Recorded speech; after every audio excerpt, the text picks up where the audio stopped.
কলম্বো আসার পর এক পাকিস্তানি জার্নালিস্টের সাথে দেখা হওয়ার পরেই প্রথমে বললেন, টাইগার কিদার হ্যায়। টাইগাররা ভোট দিচ্ছে দেশে, কেউ ঢাকাতে, কেউ নিজ নিজ জেলাতে। খেলার কথা, থাকার কথা কলকাতায় অথবা কলম্বোতে।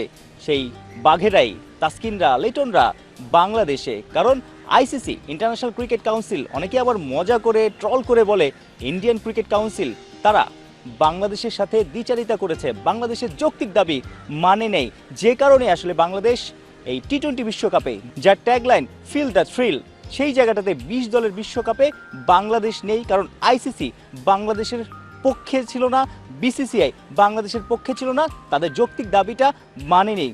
গল্পের শুরুটা মুস্তাফিজকে আইপিএল থেকে বাদ দেয়া। কলকাতা নাইট রাইডার্স নিলামে মুস্তাফিজকে নিল, অনেক হাইপ ছিল, কিন্তু নিরাপত্তার ইস্যু দেখিয়ে কিংবা যাই হোক, যেই রকমের পলিটিক্সই আসলে করুক, তারা মুস্তাফিজকে অসময়ে বাদ দিয়ে বিশ্বকাপের ঠিক আগে পুরো বাংলাদেশকে ছোট করেছে, বাংলাদেশের ক্রিকেটারদেরকে, ক্রিকেট বোর্ডকে ছোট করেছে, দর্শকদের ছোট করেছে, অপমান করেছে।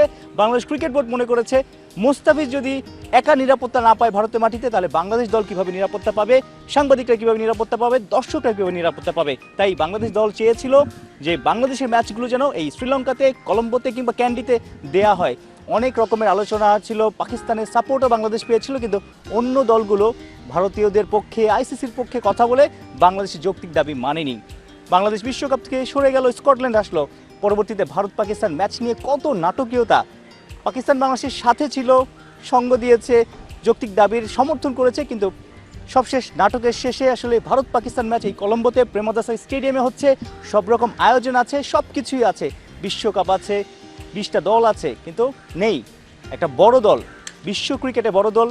মাঠের ক্রিকেটে যতটা না বড় দল, তার চেয়ে মাঠের বাইরে বা দর্শকদের কথা চিন্তা করলে, ভিউয়ারশিপের কথা চিন্তা করলে বাংলাদেশ বিশ্ব ক্রিকেটে বড় দল। সেই বড় দলকে আইসিসি, বিসিসিআই, বিশ্ব ক্রিকেট, ইন্ডিয়া, শ্রীলঙ্কা সবাই অনেক বড্ড মিস করছে। তাই কলম্বোতে আসার পর মনে হচ্ছে যে আসলে টাইগার কিদার হ্যায়, বাঘেদের অনুপস্থিতি সবাই বুঝতে পারছে, টাইগার সাপোর্টারদের অনুপস্থিতি সবাই ফিল করতে পারছে। তাই থ্রিলিং ব্যাপারটা আসলে বাংলাদেশকে কেন্দ্র করে একদমই নেই বিশ্বকাপে। সাইফুল রূপক, 71, কলম্বো, শ্রীলঙ্কা।